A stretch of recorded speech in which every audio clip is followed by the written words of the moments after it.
few different ideas that we'll have to get through, including public offerings, red herrings, tombstones. You'll know what all of these mean by the time we're done.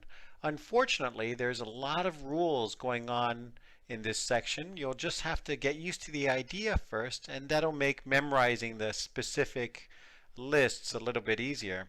Let's start with the public offering or primary offering. These have to be registered with the SEC with a few exceptions, including government securities, government agencies, nonprofits are exempt.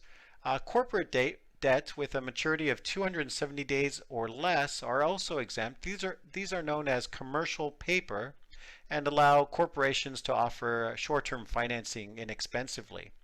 Also intrastate offerings, which we'll go through a little bit later, and U.S. banks or trusts, small business investment companies, also exempt. The issuance goes through what's called an underwriting process with the help of an investment banker who facilitates with the issuer and offers distribution out into the market. The agreement between the issuer and the investment banker is known as the underwriting agreements. The different types of underwriting agreements are really how the risk will be distributed between the issuer and the investment bank. In a firm commitment, the underwriter takes all the risk, essentially acting as a principal in the issuance. In a best efforts agreement, they don't take any of the risk. They're just acting as an agent, and any shares are returned back to the issuer if they can't meet the price that they want. So just remember the agency versus the principal idea, and there's different kinds of features in these agreements as well. But the main thing is pay attention to the risk that each of the parties is undertaking. A syndicate is just a group of underwriters who work together on an issuance. There's a lead or managing underwriter and then part of the underwriting group, and together they make up the syndicate. This is to spread the risk and offer better distribution for the new issuance.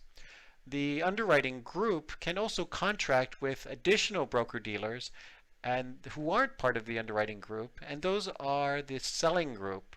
These are people who take a smaller commission but don't take any of the risk with the issuance either. There's two ways that the underwriting group can take the risk. The Western or divided account, in which each member of the underwriting group just has a risk for the shares that they're allotted to share. So we can think of this as a lone Western cowboy way to try to remember this, that each one has just an individual responsibility. And then there's the Eastern or undivided account, in which the entire group is going to take their proportional risk and responsibility for any shares that aren't sold. The underwriting spread is how the members of the selling group and the underwriting group get paid. They'll take a cut of the shares that are sold. In this example, the share price is $100, the spread is $7, and the proceeds going back to the issuer are $93. Now that $7 is spread a couple of different ways, beginning with the lead manager who gets a cut of every share that's sold. In this example, they'll get 20% of anything that's sold, so $1.40 for each share. Meanwhile, the underwriter, a member of the underwriting group, gets an underwriting fee, or their 20%, for any part that they're responsible to sell as well. Members of the selling group, which are not part of the syndicate, get what's called a concession fee. This is the commission that they get, or whoever sells the shares, get for selling those shares. The takedown is what a member of the underwriting group would get. This is the underwriting fee plus the concession fee, in this case 80% or $5.60 for selling the shares. The one way to remember this is using the acronym MUCT, the manager's fee, underwriting fee, concession fee, and then the takedown, which is a total of the two above it, the underwriting and concession fee. So you can see that the percentages go up as we go through the lists.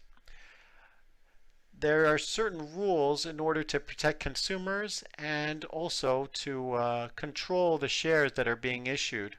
There are something called an affirmative statement. in which the client is verified that they have the ability to take the risk of a new issue. The written or electronic statement saying this that's verified every 12 months, and then a record of that's kept for the past 3 years. And a restricted person cannot have a beneficial interest either. So one way to remember this is AWR, affirmative statements, written statements, and record of that statement. That's part of the new issue rule.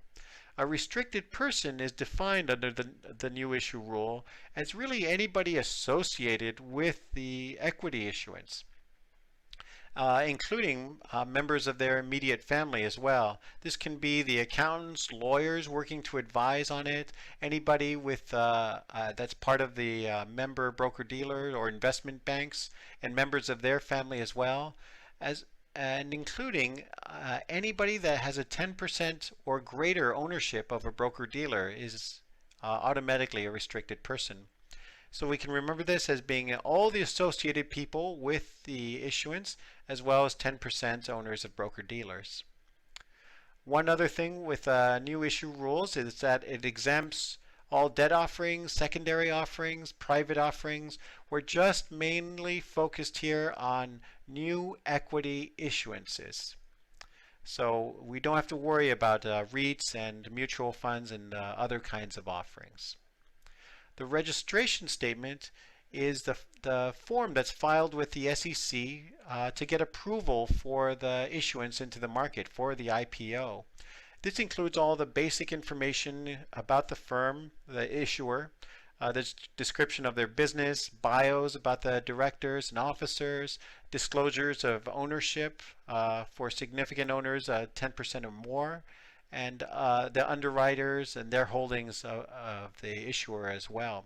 Once this is filed, there's a 20-day cooling off period in which a process called Blue Sky begins. This is the registration of the issuance in all the states where the securities are going to be offered. When that Blue Sky or 20-day cooling off period is over, there's a due diligence meeting between the issuers and underwriters to make final verifications before the next step is taken. So remember, there's a Blue Sky period, a registration, which is done during the 20-day cooling off period. A red herring is the preliminary prospectus, which is used to generate awareness of the issuance and find out if there's a lot of interest, if this is going to be a hot issuance, and who can be possible buyers of the new issuance. It's called a red herring because the prospectus form has a red band along the side of it. This is not used for any kind of orders. It's just to find out who's interested in it. In fact, there's an SEC comment saying that nothing in the prospectus, this preliminary prospectus, the red herring, has been verified or guaranteed yet because they haven't done their approvals as of yet. So this is for indications only, not for orders or general ads. They'll go to institutional and large investors with the red herring. The tombstone agreement is the only kind of ad that's allowed, and it's done after the registration is effective. It's called a tombstone because it's very plain, has a thick black border, and it contains only the most basic information, as well as the standard clause, which you should know, called a not an offer to sell or a solicitation of an offer to buy. The offering is made only by a prospectus. You should know this is a lot of times this will be tested on the exam. And again, this just has very basic information, and it's only after the registration. An accredited investor is important for a lot of the private equity issuances, which we'll get to next. These are mainly large institutions, a lot of assets, and individuals with $200,000 or more of income, or $300,000 for joint filers over the past 2 years. Either that or $1 million of liquid assets, which means excluding your primary home. So we'll try to remember this by remembering that partnerships have to have greater than $5 million in assets. that individuals have to have greater than 1 million, and then 300 of income and 200 of income for the individual. So 5, 1, 300, 200.